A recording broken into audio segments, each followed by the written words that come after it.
ओम श्री उमा महेश्वराय नमः। ओम श्री विष्णवे नमः। आप सभी को आषाढ़ पूर्णिमा की हार्दिक शुभकामनाएं। आज की इस वीडियो में आप सुनेंगे आषाढ़ पूर्णिमा व्रत की संपूर्ण कथा। आप सुनिए 32 पूर्णिमा की व्रत कथा। प्रेम से बोलिए भगवान श्री विष्णु जी की जय, माता लक्ष्मी जी की जय। द्वापर युग में यशोदा माँ ने श्री कृष्ण से कहा कि हे कृष्ण, तुम सारे संसार के उत्पन्न करता, पालनहारी और संहारता हो।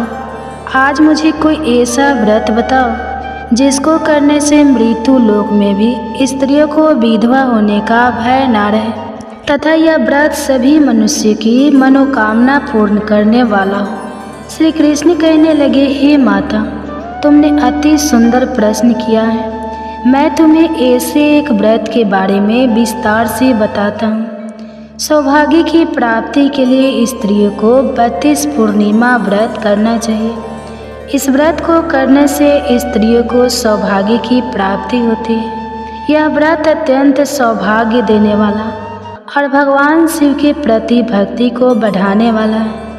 यशोदा जी कहने लगी, हे कृष्ण, प्रथम इस व्रत को मृत्यु लोक में किसने किया था? इसके विषय में विस्तार से मुझे बताओ। श्री कृष्ण कहने लगे, इस भूमंडल पर अनेक प्रकार के रत्नों से परिपूर्ण कातिका नाम की एक नगरी थी। वहाँ चंद्रहास नामक राजा राज्य करता था। उसी नगर में धनेश्वर नाम का एक ब्राह्मण था और उसकी स्त्री अति सुशीला रूपवती थी। दोनों ही उस नगरी में बड़े प्रेम से रहते थे।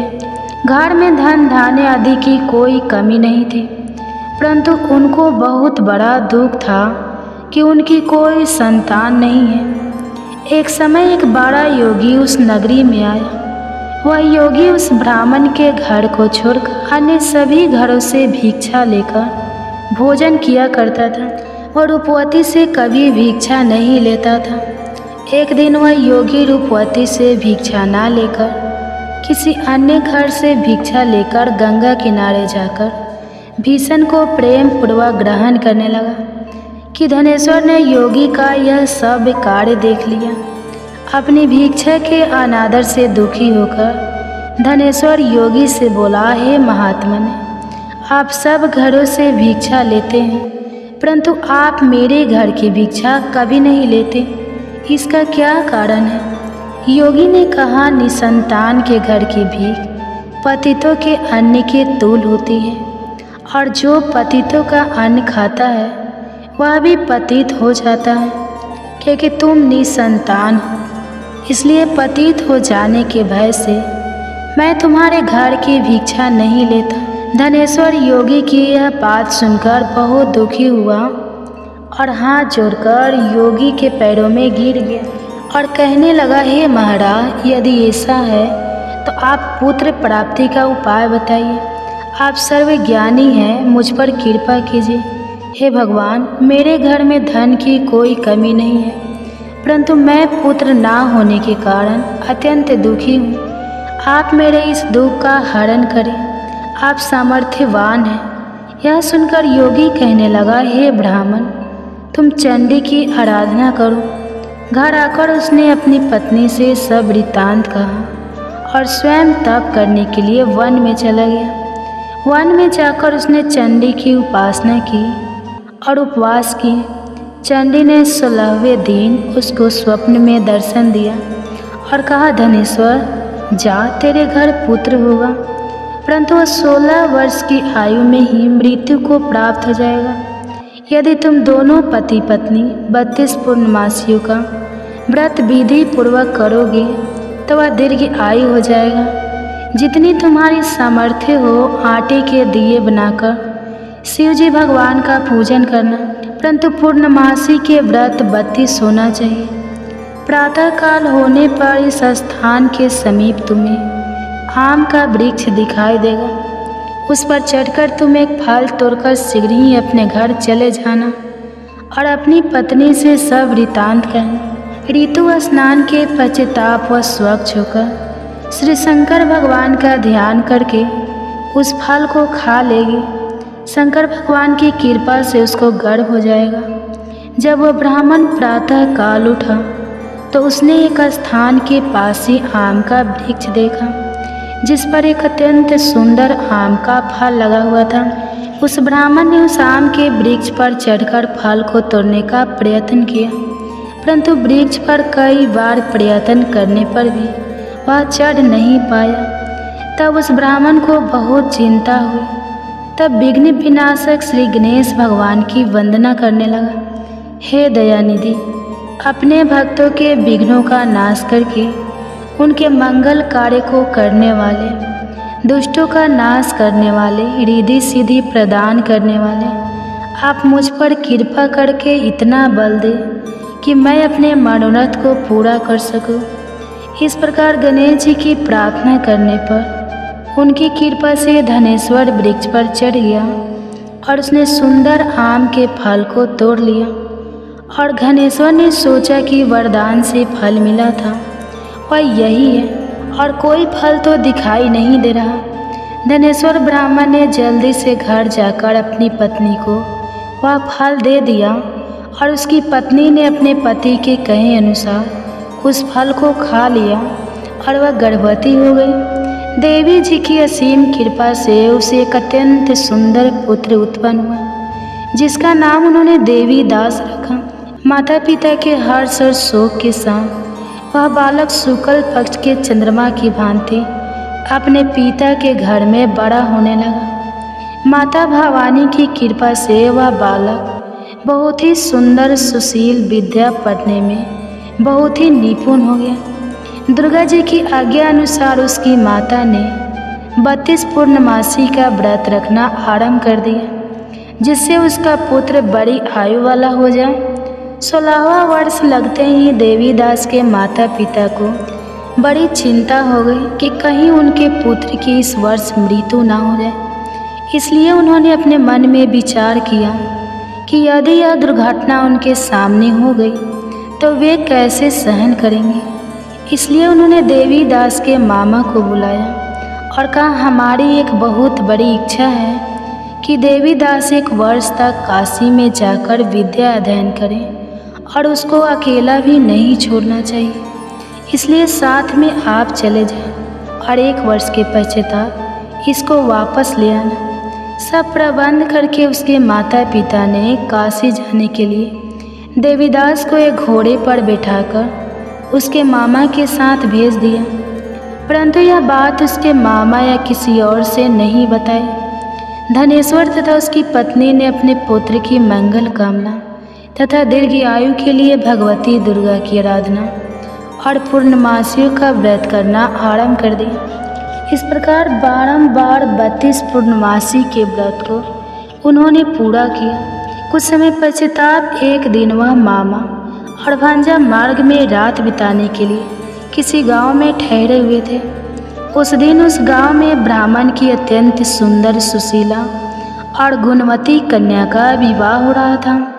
जिस धर्मशाला के अंदर वर और उसकी बारात ठहरी हुई थी, उसी धर्मशाला में देवीदास और उसके मामा भी ठहरे हुए थे। संयोगवश कन्या को तेल आदि चढ़ाकर मंडप आदि का कार्य किया गया तो लगन के समय वर को धनुवार्थ हो गया। इसलिए वर के पिता ने अपने कुटुंबियों से विमर्श करके निश्चय किया कि यह देवीदास मेरे पुत्र जैसा ही सुंदर है, मैं इसके साथ ही लगन करवा दूं और बाद में विवाह के अन्य कार्य मेरे लड़के के साथ हो जाएंगे। ऐसा सोचकर देवीदास के मामा से जाकर बोला कि तुम थोड़ी देर के लिए अपना भंजा हमें दे दो, जिससे विवाह के लगन का सब कार्य सुचारू रूप से हो सके। तब देवीदास का मामा कहने लगा, जो कुछ भी वधू पक्ष से कन्यादान के समय वर को मिले वह सब हमें दे दिया जाए तो मेरा भांजा इस बारात का दूल्हा बन जाएगा। यह बात वर के पिता ने स्वीकार कर लेने पर उसने अपना भांजा वर बनने के लिए भेज दिया और उसके साथ सब विवाह कार्य विधि पूर्वक संपन्न हो गए। पत्नी के साथ वह भोजन करने के पश्चात बहुत उदासीन और दुखी हो गया। उसने सब बातें जो वर के पिता और उसके मामा में हुई थी लड़की को बता दी। तब कन्या कहने लगी कि अब ब्रह्मा विवाह के विपरीत कैसे हो सकता है। देव, ब्राह्मण और अग्नि के सामने मैंने आपको ही अपना पति माना है, इसलिए आप ही मेरे पति हैं। मैं आपकी ही पत्नी रहूँगी, अन्य किसी की नहीं। देवीदास ने कहा, ऐसा मत करिए, क्योंकि मेरी आयु बहुत कम है। मेरे पश्चाताप आपकी क्या गति होगी। इन बातों को अच्छी तरह विचार कर लो। परंतु वह दृढ़ विचारों वाली लड़की थी। वह बोली, जो आपकी गति होगी वही मेरी गति होगी। प्रातःकाल देवीदास ने अपनी पत्नी को 3 नागों से जड़ी हुई एक अंगूठी दी, एक रुमाल दिया और बोला, हे प्रिय, इसे लो और संकेत समझकर स्थिर चित्त हो जाओ। मेरा मरण और जीवन जानने के लिए एक पुष्प वाटिका बना लो, उसमें सुगंधि वाली एक नव मालिका लगाओ और उसको प्रतिदिन जल से सींचा करो और आनंद के साथ खेलो कूदो और उत्सव मनाओ। जिस समय और जिस दिन मेरा प्रांत होगा यह फूल सूख जाएंगे और जब यह फिर से हरे हो जाए तो समझ लेना मैं जीवित हूँ।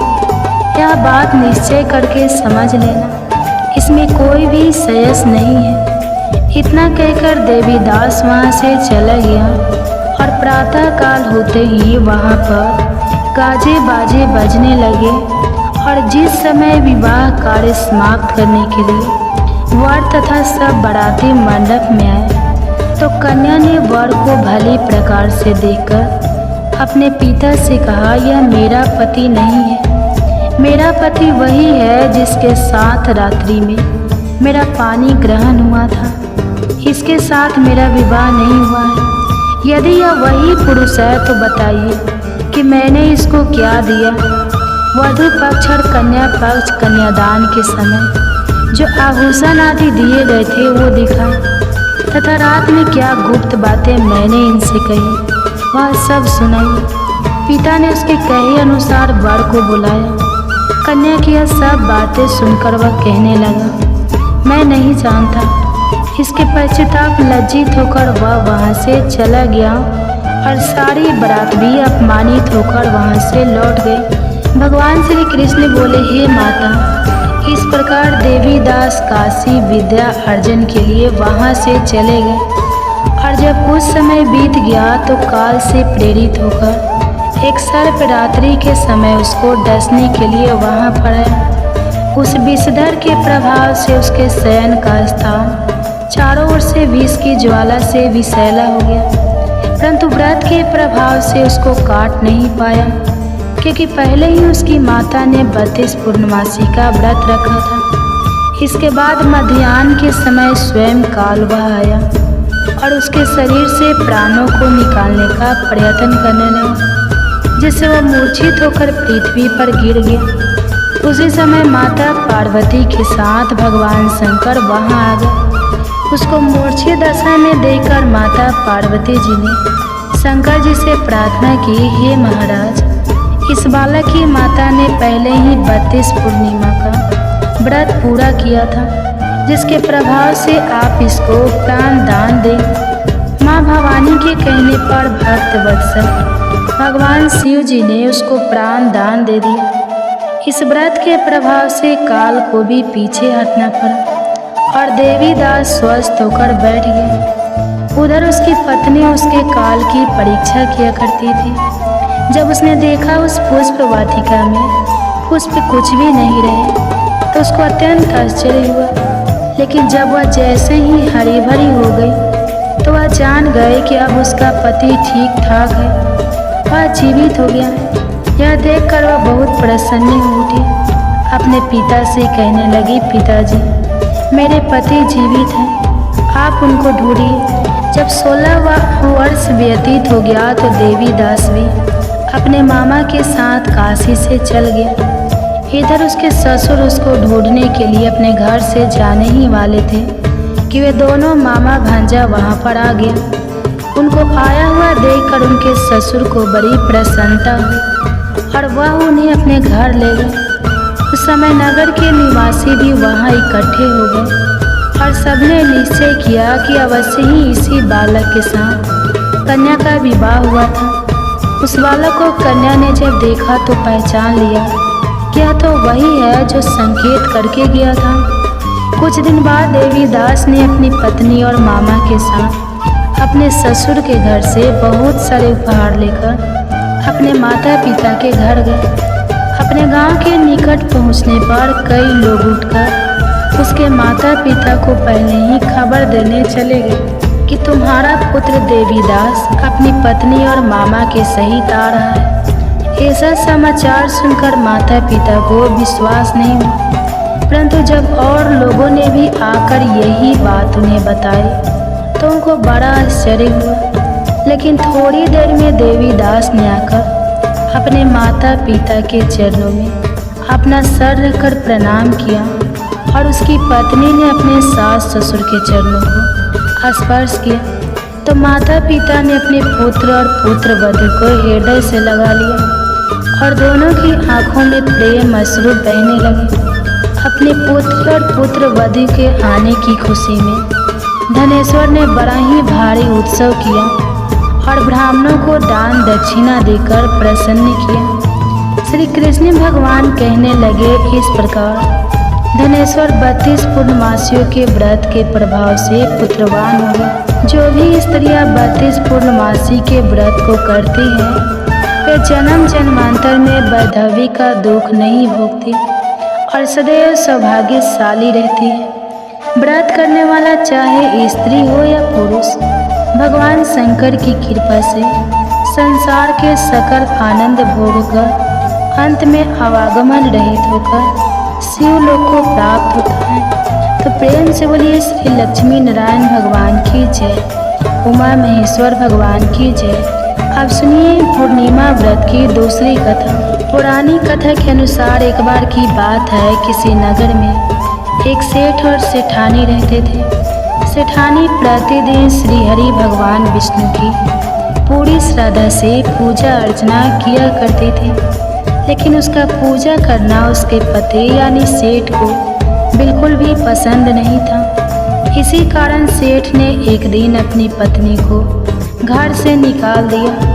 घर से निकाल जाने के बाद सेठानी जंगल की तरफ निकल पड़ी। रास्ते में जाते समय सेठानी ने जंगल में 4 आदमी को देखा जो मिट्टी खोद रहे थे। तब सेठानी उन आदमी के पास गई और उन लोगों से कहा, कृपया आप मुझे किसी काम पर रख लें।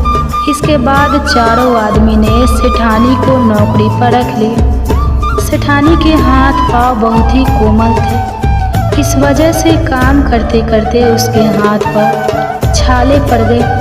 सेठानी के हाथों को देखकर चारों आदमी ने कहा कि तुम यह काम छोड़ दो, तुम किसी अच्छे घर खानदान की लगती हो, इसकी जगह तुम हमारे घर के काम में हाथ बटा दो।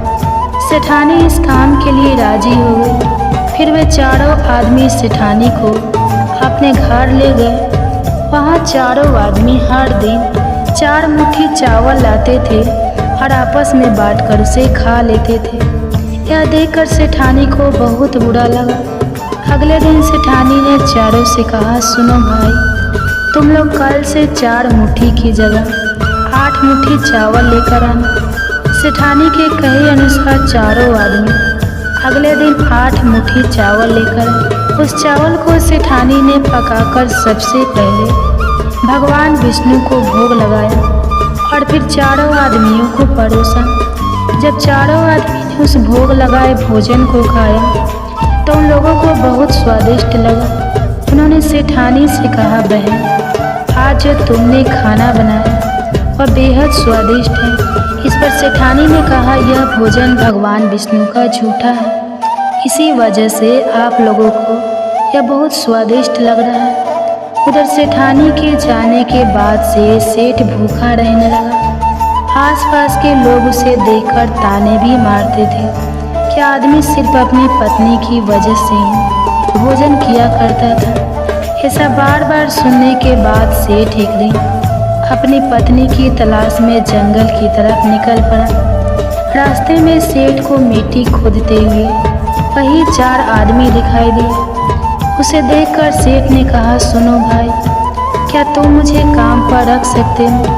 अब चारों आदमी ने उसे काम पर रख लिया, किंतु मिट्टी खोदने से सेठ के हाथों में भी छाले पड़ने लगे, यहाँ तक कि उनके बाल भी उड़ गए। यह देखकर चारों आदमी को सेठ पर दया आ गई और उसने कहा, सुनो भाई, तुम इस काम को छोड़ दो, तुम किसी अच्छे घर के लगते हो, तुम हमारे घर चलो, वहाँ कुछ काम में हाथ बटा लेना। सेठ ने उन चारों की बात मान ली और वह उनके साथ उनके घर चले गए। घर पहुँचने के बाद सेठ ने जैसे ही सेठानी को देखा, वह पहचान गया, लेकिन सेठानी घूंघट में थी और सेठ के चेहरे को नहीं देख पाई। इस वजह से वह अपने पति को नहीं पहचान पाई। हर दिन की तरह इस दिन भी सेठानी ने भोजन बनाकर विष्णु भगवान को भोग लगाया और सभी को खाना परोसने लगी। जैसे ही सेठानी सेठ को भोजन देने लगी, स्वयं भगवान विष्णु ने सेठानी का हाथ पकड़ लिया और कहा, यह तुम क्या कर रही हो? यह सुनकर सेठानी ने कहा, मैं कुछ नहीं कर रही, मैं तो बस भोजन दे रही हूँ। भगवान विष्णु ने मेरा हाथ पकड़ लिया।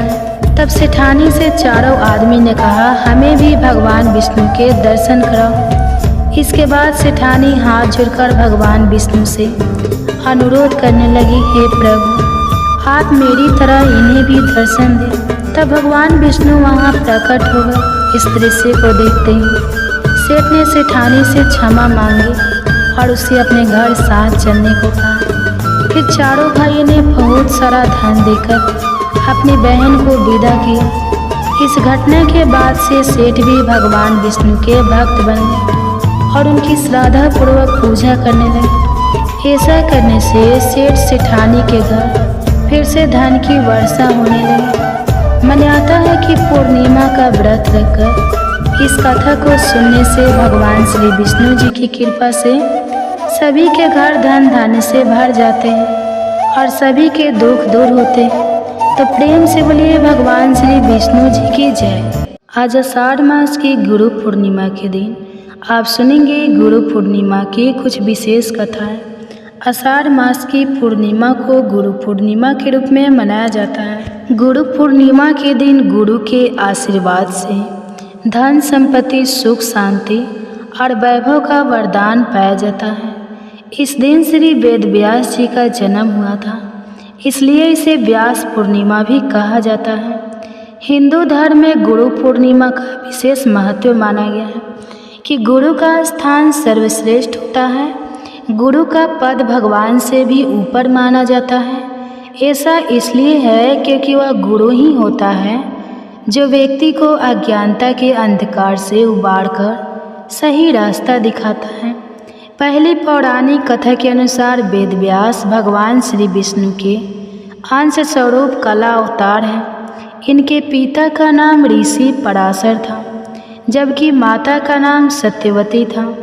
वेद ऋषि को बाल्यकाल से ही आध्यात्म में रुचि थी। इसके फलस्वरूप उन्होंने अपने माता पिता से प्रभु दर्शन की इच्छा प्रकट की और वन में जाकर कठोर तपस्या करने की अनुमति मांगी, लेकिन उनकी माता ने वेद ऋषि की इच्छा को ठुकरा दिया। तब ऋषि ने वहां जाने के लिए हठ कर लिया, जिसके बाद माता ने वन में जाने की आज्ञा दे दी। उस समय वेद व्यास जी की माता पिता ने उनसे कहा कि जब घर का स्मरण हो आए तो लौट आना। इसके बाद वेद व्यास जी तपस्या के लिए वन में चले गए और वन में जाकर कठिन तपस्या करने लगे। इसके पुण्य प्रताप से वेद व्यास को संस्कृत भाषा में प्रवीणता हासिल हुई।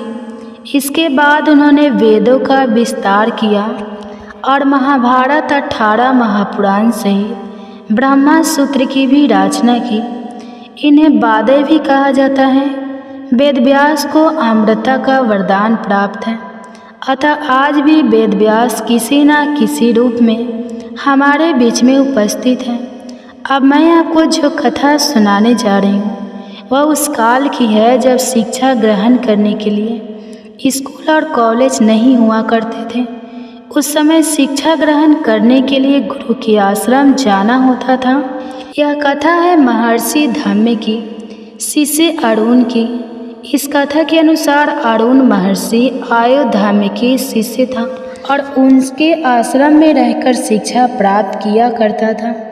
पंचाल देश के रहने वाले अरुण के लिए गुरु का आदेश पत्थर की लकीर हुआ करता था। वे आज भी अपनी गुरु भक्ति और आज्ञाकारिणी का सभी छात्र विभिन्न कार्यों की जिम्मेदारी उठाया करते थे।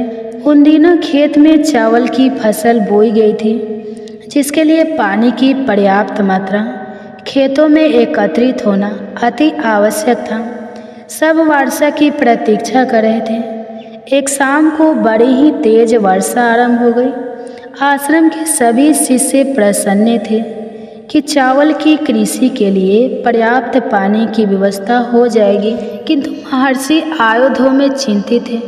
उन्हें भय था कि खेत की कमजोर मेड़ वर्षा की तेज बौछार में टूट न जाए। अगर ऐसा हुआ तो खेत में पानी टिक नहीं पाएगा और बिना पर्याप्त पानी के फसल बर्बाद हो जाएगी। शिष्यों ने जब महर्षि आयुधम्य के सर पर चिंता की लकीरें देखी तो उसका कारण पूछा। फिर महर्षि ने अपनी चिंता उन शिष्यों के सामने व्यक्त कर दी। सभी शिष्य यह सुनकर चिंतित हुए, किंतु किसी की समझ में नहीं आया कि ऐसे मौसम में क्या किया जाए। उन शिष्यों में अरुण भी था। उसने महर्षि से खेत में जाकर मेड़ों को देखकर आने की आज्ञा मांगी तो महर्षि ने उसे आज्ञा प्रदान करते हुए कहा, पुत्र, यदि खेत की मेड़ टूट गई हो तो उसकी मरम्मत कर देना। खेत में पानी की जमा रहना आवश्यक है। अरुण गुरु की आज्ञा लेकर भारी बारिश में खेत की ओर चल पड़ा। खेत पहुंचकर उसने देखा कि खेत की मेड़ टूटी हुई है और उनसे होकर खेत का सारा पानी बह रहा है। अरुण तुरंत प्रयासों में जुट गया और उसने खेत के तीनों तरफ मेड़ों की मरम्मत कर दी। इससे वहां से बहता हुआ पानी रुक गया, किंतु बहुत प्रयासों के बाद भी चौड़ी मेड़ की मरम्मत वह नहीं कर पाया। वह बार बार उस मेड़ में मिट्टी भरता, किंतु पानी के तीव्र प्रभाव के वहाँ की मिट्टी बह जाती। बहुत प्रयासों के उपरांत भी जब उस मेड़ से पानी जाना बंद नहीं हुआ तो अरुण उस मेड़ पर लेट गया। उसके लेटने से वह स्थान बंद हो गया और वहाँ से पानी का बहना रुक गया। अरुण यूं ही सुबह होने तक बारिश में भीगता रहा और उस पर लेटा रहा। इधर जब सुबह होने लगी तो अरुण आश्रम नहीं लौटा तो महर्षि आयुधम्य शिष्य को लेकर खेत पहुँचे। वहाँ उन्होंने अरुण को खेत की मेड़ पर लेटा हुआ पाया। वह पूरी तरह से भीग चुका था और उसका शरीर बुखार से तप रहा था। तब महर्षि ने उसे उठाया और गले से लगा लिया और साथ गए शिष्यों से कहकर उन्होंने खेत की मेड़ की मरम्मत करवाई। अरुण की गुरु भक्ति को देखकर महर्षि आयुधम्य ने अत्यंत प्रसन्न हुए और उन्होंने उसे अपनी परम शिष्यों में स्थान दिया, तेजस्वी और दीर्घायु होने का आशीर्वाद दिया। गुरु गोविंद दो खरे काखे लागू पाए, बलिहारी गुरु अपने गोविंद दियो बताए। अर्थात गुरु का स्थान ईश्वर से भी ऊपर है। कहा जाता है गुरु के बिना किसी लक्ष्य पर पहुंच जाना संभव नहीं है। गुरु ही आपको जीवन जीने का सलीका और जीवन में आने वाली कठिनाइयों से लड़ने के लिए तैयार करता है। तो अब मैं आपको सुनाने जा रही हूँ एक कथा, जिसमें एक महान धनुर्धर एकलव्य की कहानी है। कहते हैं ना कि नदी को रास्ता नहीं दिखाना पड़ता, वह खुद ब खुद अपना रास्ता बना लेती है। इसी प्रकार पुराने समय में एक ऐसा शिष्य हुआ जिसने अपने हुनर और गुरु भक्ति से अपना नाम इतिहास में दर्ज करवा लिया। वह वीर योद्धा था एकलव्य। बात उस समय की है जब शिक्षा का रूप आज से बहुत अलग हुआ करता था। उस समय के विद्यालय गुरुकुल हुआ करते थे। विद्यार्थियों को शिक्षा ग्रहण करने के लिए सब अपने गुरु के पास आश्रम में ही रहा करते थे। सभी मिलजुल कर एक परिवार की तरह रहते। और मील बांटकर सभी काम किया करते थे। सभी शिष्य बड़ी निष्ठा और ईमानदारी के साथ शिक्षा प्रदान करते थे। उस समय शिक्षा भी कुल के अनुसार ही दी जाती थी। ब्राह्मण और क्षत्रियों के अलावा किसी को भी शिक्षा नहीं दी जाती थी। महाभारत काल में प्रयाग इलाहाबाद के तटवर्ती प्रदेश में सिंदूर तक फैला हुआ एक राज्य श्रृंग वीरपुर था। निषाद राज हिरण्यधनु उस आदिवासी इलाके के राजा और एक महान योद्धा थे। गंगा के तट पर अवस्थित श्रृंग वीरपुर उसकी सुदृढ़ राजधानी थी। उस समय श्रृंग वीरपुर राज्य की शक्ति मगध, हस्तिनापुर, मथुरा और चंदेरी आदि बड़े राज्यों की समक्ष थी। निषाद राज हिरण्यधनु और रानी सुलेखा वह उनकी प्रजा सुखी और संपन्न थे। निषाद राज हिरण्यधनु की रानी सुलेखा ने एक पुत्र को जन्म दिया जिसका नाम अभिदमन रखा गया। बचपन में वह अभय के नाम से जाना जाता था। बचपन में जब अभय शिक्षा के लिए अपने गुरु के गुरुकुल में गया तो अस्त्र शस्त्र विद्या में बालक की लगन और एक निष्ठा को देखते हुए गुरु ने बालक को एकलव्य नाम से संबोधित किया। सारी शिक्षा प्राप्त करके एकलव्य जब युवा हो गया तब उसका विवाह हिरण्यधनु के एक निषाद मित्र की कन्या सुनीता से हुआ। एकलव्य को अपनी धनुर्विद्या से संतुष्ट नहीं था। इस कारण धन और विद्या की उच्च शिक्षा प्राप्त करने के लिए उसे एक समय न और विद्या में दक्ष गुरु द्रोण के पास जाने का फैसला किया। एकलव्य के पिता जानते थे कि द्रोणाचार्य केवल ब्राह्मण और क्षत्रिय वर्ग को ही शिक्षा देते हैं और उन्होंने एकलव्य को भी इस बारे में बताया। परंतु धनुर्विद्या सीखने की धुन और द्रोणाचार्य को अपनी कलाओं से प्रभावित करने की सोच लेकर उनके पास गया, परंतु ऐसा कुछ भी नहीं हुआ और गुरु द्रोणाचार्य ने उसे धनुर्विद्या देने से इनकार कर दिया। एकलव्य इस बात से तनिक भी आहत नहीं हुआ और उसने वही जंगल में रहकर धनुर्विद्या प्राप्त करने की ठान ली। उसने जंगल में द्रोणाचार्य की एक मूर्ति बनाई और उन्हीं का ध्यान कर धनुर्विद्या में महारत हासिल की। एक दिन आचार्य द्रोण अपने शिष्यों और एक कुत्ते के साथ आखेट के लिए उसी वन में पहुंच गए जहां एकलव्य रहते थे। उनका कुत्ता राह भटक भटक एकलव्य के आश्रम पहुंच गया और भौंकने लगा। एकलव्य उस समय धनुर्विद्या का अभ्यास कर रहे थे। कुत्ते के भौंकने की आवाज़ से एकलव्य की साधना में बाधा पड़ रही थी, इसलिए उसने ऐसे बाण चलाए कि कुत्ते को जरा भी खरोच भी नहीं आई और कुत्ते का मुंह भी बंद हो गया। कुत्ता असहाय होकर गुरु द्रोणाचार्य के पास जा पहुंचा। गुरु द्रोणा ऐसी श्रेष्ठ धनुर्विद्या देखकर आश्चर्य में पड़ गए। वे उस महान धनुधर को खोजते खोजते एकलव्य के आश्रम पर पहुँचे और देखा कि एकलव्य ऐसे बाण चला रहा है जो कोई चोटी का योद्धा भी नहीं चला सकता। यह बात द्रोणाचार्य के लिए चिंता का विषय बन गई। उन्होंने एकलव्य से उसके गुरु के बारे में जानने की जिज्ञासा दिखाई तो एकलव्य ने उन्हों को वो प्रतिमा दिखा दी। उन्हें यह जानकर और भी आश्चर्य हुआ कि द्रोणाचार्य को मानस गुरु मानकर एकलव्य ने स्वयं ही अभ्यास से यह विद्या प्राप्त की है। अपनी प्रतिमा को देखकर द्रोणाचार्य ने कहा कि अगर तुम मुझे ही अपना गुरु मानते हो तो मुझे गुरु दक्षिणा दो। एकलव्य ने अपने प्राण तक देने की बात कर दी। गुरु दक्षिणा में गुरु द्रोणा ने अंगूठे की मांग की जिससे कहीं एकलव्य सर्वश्रेष्ठ धनुधर ना बन जाए। अगर ऐसा हुआ तो अर्जुन को महान धनुधर बनाने का वचन झूठा हो जाएगा। एकलव्य ने बिना हिचकिचाहट अपना अंगूठा गुरु को अर्पित कर दिया। ऐसा करने पर गुरु द्रोणा एकलव्य से बहुत प्रसन्न हुए और उसे आशीर्वाद दिया कि आज के बाद जब जब भी गुरु भक्ति का नाम आएगा तो एकलव्य की गुरु भक्ति का नाम सबसे पहले लिया जाएगा। आपको आज की यह वीडियो पसंद आई हो तो वीडियो को लाइक करें, ज़्यादा से ज़्यादा शेयर करें और हमारे चैनल को सब्सक्राइब जरूर करें। धन्यवाद।